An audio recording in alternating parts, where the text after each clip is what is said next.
Saan ba aabot ang 20 pesos mo? Kasya pa ba yan pambili ng ice cream cornetto?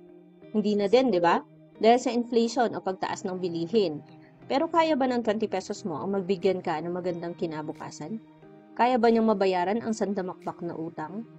Kaya ba niyang matustusan ang pangkuleyo ni Junjun?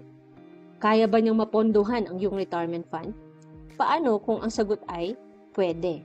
Maniniwala ka ba na pwedeng ang 20 pesos mo ay mabigyan ka ng magandang bukas? Pwedeng ang 20 pesos mo ay makabayad ng utang?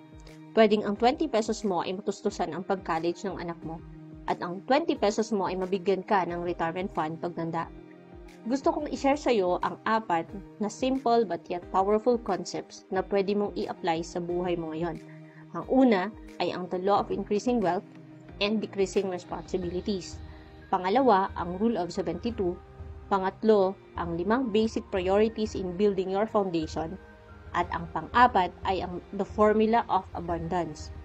Ang good news ko, meron akong webinar na ginagawa live via Zoom para i-share sa iyo ang mga nabanggit ko kanina. Limited slots na lang ang available kaya mag-register ka na ngayon. Click mo lang ang send message button sa baba para makapag-register. Libre lang ito kaya wala kang babayaran. Kailangan mo lang makinig at umattend sa Zoom para malaman ang 4 na financial concepts. Ano pang inaantay mo? Register ka na!